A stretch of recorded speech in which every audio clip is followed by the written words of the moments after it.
안녕하세요. 김태훈의 현명한 투자자 방송 시작하겠습니다. 오늘은 휴비츠에 대해서 좀 말씀을 드리겠는데요. 지난번 봄에 휴비츠를 녹음했을 때는 안과 쪽 수익이 증가하고 또 상하이 휴비츠 쪽의 실적이 동반되면서 말 그대로 이제 실적이 확실히 개선되는 모습을 보였습니다. 이게 코로나 팬데믹에서 벗어나면서 안과 쪽에서도 이 휴비츠의 기술력이 빛을 발하면서 이제 실적이 꾸준히 늘었는데요.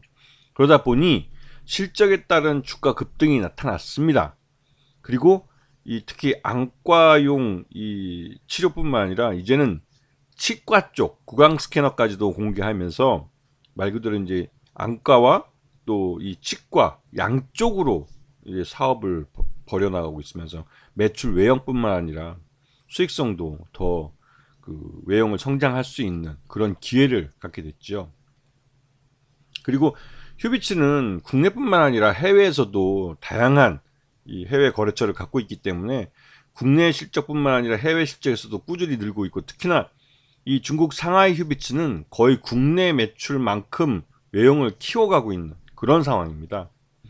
자, 그 휴비츠의 국내 실적을 보시게 되면 전체 상반기 매출만 554억 정도를 매출을 기록했는데, 이 종속법인인 상하이 휴비츠 같은 경우는 447억 인민비죠. 인민비로 그 결코 적지 않은 이 매출을 올려준 겁니다. 대단한 거죠. 중국 시장이 그만큼 이 치과, 그러니까 안과 쪽에서 굉장히 클 수 있는 노인들이 많은 그 노인 국가로 변해가고 있기 때문에 이 중국 시장이 굉장히 큰 그 시장이 될 가능성이 크고, 그에 따라서 시장을 선점하고 있는 휴비츠로서는 실적이 좋아질 수밖에 없는 구조를 갖고 있다고 평가되고 있습니다. 매출 외형을 보시게 되면 작년과 비교했을 때 매출 외형은 늘었지만 신규 사업으로 이 치과 쪽 사업을 벌이면서 마케팅 비용이나 이런 부분이 더 들어가서 영업이익은 소폭 줄어든 상태입니다. 그리고 단기 순이익도 작년엔 111억을 기록했지만 올해 90억 정도를 기록했죠. 자, 그리고 최대주주 지분은 26.3%로 최대주주 지분이 30%보다는 좀 줄어든, 그러니까 적은 형태입니다. 그러다 보니 최대주주 지분이 낮아서 자사주취득과 그 소각을 할 가능성이 크고, 주주가치 제고에 대한 여러 가지 그 이런 뭐 정책들을 내놓을 가능성이 큰 회사입니다. 자, 그리고 지난 8월 31일 날 KB자산운용에서 이 KB 그 휴비츠 지분에 대해서 추가적인 그 지분을 더 추가 시장에서 매수했다는 공시를 내놨습니다. 이게 이제 1% 이상 변동이 되면 발표를 해야 되는, 공시를 해야 되는 5% 룰에 따라서 한 건데요.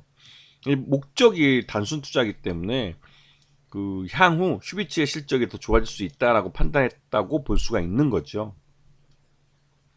실제로 이 8월달 죄송합니다.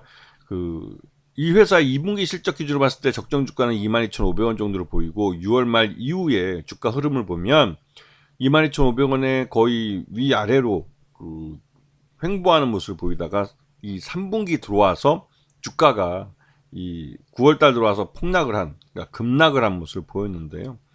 이게 이제 치과 쪽에 본격적으로 사업을 시작하면서 치과에 대한 불확실성이 이 주가에 좀 반영된 측면이 있습니다. 그리고 3분기에 우리나라뿐만 아니라 중국도 경기가 별로 좋지 않았죠. 우리나라는 확실히 경기 침체에 빠져들고 중국도 그렇게 경기가 좋지 않은 상태입니다. 그러다 보니 3분기 실적에 대한 우려가 주가에 반영되는 단계를 밟고 있습니다. 하지만 전반적으로 이 건강과 관련된 안과와 치과 이런 쪽 건강과 관련된 쪽에서는 그 경기가 나쁘더라도 그 소비를 줄일 수 없는, 그 소비가 탄력적이지 못한 그런 분야이기 때문에 이 휴비츠의 실적은 뭐 조만간 다시 또 개선될 수 있을 거라고 기대가 되고 있고, 그에 따라서 뭐 3분기 실적이 나와봐야 알겠지만 지금 9월달 들어와서 주가가 급락한 것은 3분기 실적을 미리 선반영한 것이다 라고 볼 수도 있겠지만, 장기적으로 봤을 때 휴비츠가 지금과 같은 주가 급락을 다시 이겨내고 그 다시 한번 우상향할 수 있는 차트를 그릴 수 있지 않을까라는 기대감을 갖고 있습니다. 물론 이건 앞에서 말씀드렸지만 치과 쪽이라는 신규 사업에 들어가는 불확실성까지도 포함된 주가 하락이라고 볼 수 있죠. 왜냐면 이 치과 쪽은 처음으로 진출하는 분야이기 때문에 마케팅 비용이 많이 들어갑니다. 의료기기 같은 경우는 그 의사들에게 이러한 장비를 사용하도록 교육하고 홍보하는데 또 많은 비용이 들어가죠.